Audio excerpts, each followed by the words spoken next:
सब माइक लगेगा सामने देख के आप बोलिए। अस्सलाम वालेकुम। जो इस वक्त महाराष्ट्र को कुछ लोग सोच रहे हैं कि यूपी बिहार बनाएंगे हम, तो ये तो हम हरगिज़ होने नहीं देंगे। और दूसरी बात, सिस्टम से किया जा रहा है, टेस्ट किया जा रहा है, तो अल्हम्दुलिल्लाह इनके टेस्ट का जवाब हम इनको कल देंगे। इन्होंने जो है 14 जुलाई को कोल्हापुर विशालगढ़ वाली घटना घटी, उसके बाद 15 अगस्त को जो है एक खबीस, मैं तो उसको महान मानता ही नहीं हूँ, हमारी नज़रों में महान वो है जो लोगों की मदद करे, वो भले गैर मुस्लिम क्यों ना हो, चाहे वो पुलिस डिपार्टमेंट हो, बीएमसी डिपार्टमेंट हो, कोई भी डिपार्टमेंट हो, महान वो है जो इंसान हो के इंसानियत का काम करे। ये महान है नहीं, ये गुस्ताख है और हिंदुस्तान का गद्दार भी है, जिसने एक धर्म को निशाना बनाया और उस धर्म को निशाना बनाते हुए हमारे पैगंबर जनाब मोहम्मद रसूलुल्लाह सल्लल्लाहु अलैहि वसल्लम की शान में गुस्ताखी किया। और वो खबीस ये बोलता है कि जिनके आदर्श ऐसे रहेंगे तो उसके फॉलोवर कैसे रहेंगे।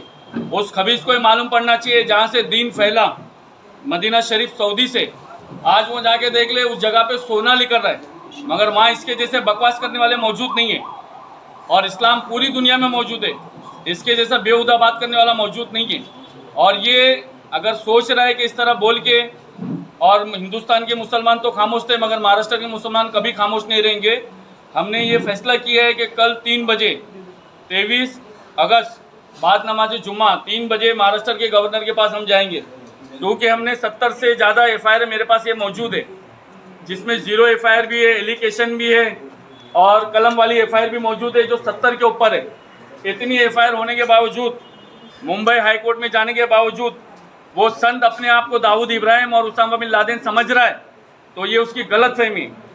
हम महाराष्ट्र के संविधान पे भरोसा करते थे, करते रहेंगे, मगर ये कोई ना सोचे कि संविधान के नाम पे हम अल्लाह उसके रसूल की तौहीन गुस्ताखी सुनेंगे, तो ये कभी नहीं हो सकता। इन्होंने 14 जुलाई को कोल्हापुर में हमला करवाया, उसके बाद 15 अगस्त को हुजूर की शान में इस खबीस के जरिए गुस्ताखी कराया। इसी 15 अगस्त 2024 को नासिक में जुम्मा के वक्त जानबूझ के रैली निकाली बांग्लादेशियों के नाम पे। बांग्लादेशियों का मुद्दा ये है, बांग्लादेश की प्रधानमंत्री शेख हसीना नरेंद्र मोदी के साथ में हाउस में मौजूद है और बांग्लादेशियों के नाम पे जगह जगह पे मुसलमानों को मारा जा रहा है। तो मगर एक बाप की औलाद है ना, पूरे बजरंग दल, विष्णु हिंदू परिषद और जितनी भी ये सेना है ना, ये आए हमारे घरों के पास आके दिखाए। मेरे चेहरे पे भी दाढ़ी अल्हम्दुलिल्लाह, मैं भी कुर्ते पजामे पे रहता हूँ। कौन कितने बाप की औलाद है हमारे पास आके दिखाए। ये एका दिक्कत चुनने के गरीब मुसलमानों पे हमला करने वाले ये सोच ले कि मुसलमान सिर्फ गवंडी भिवंडी मुंबई महाराष्ट्र हिंदुस्तान में नहीं, पूरे दुनिया में मुसलमान मौजूद है।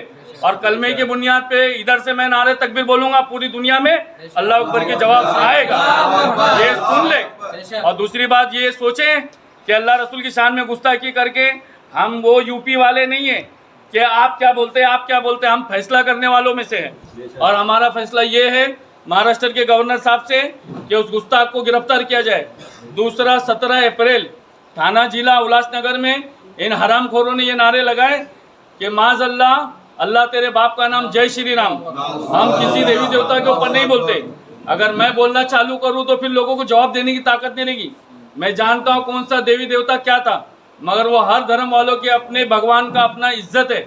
हम किसी की तौहीन करना नहीं चाहते। और कोई हरामखोर ये सोचे कि तौहीन करे और किसी रिक्शा ड्राइवर जो मुख्यमंत्री बना है उसके पहलू में छुप जाए, वो रिक्शा ड्राइवर 5 साल के बाद थाना में रिक्शा ना चलाया और फिर कहीं शाखा प्रमुख बन के नहीं बैठा तो ये यूसुफ अंसारी दाढ़ी निकाल देगा, क्योंकि हम सब कुछ बर्दाश्त कर सकते हैं। हमारे नबी की शान में गुस्ताखी हम कभी नहीं बर्दाश्त कर सकते। जिस तरह से पूरे मुल्क में माहौल बिगाड़ने का काम किया जा रहा है, खासकर मुसलमान तबके को बहुत उकसाया जा रहा है, तो ऐसे नौजवान जो जोश और खरोश में आकर कानून का उल्लंघन करते हुए सड़कों पर निकलेंगे, ऐसे नौजवानों से क्या आह्वान करेंगे? मैं ऐसे मुसलमानों से कहना चाहता हूँ कि ये हिंदुस्तान नहीं, पूरी दुनिया में पूरे मुसलमानों का पूरा हक है।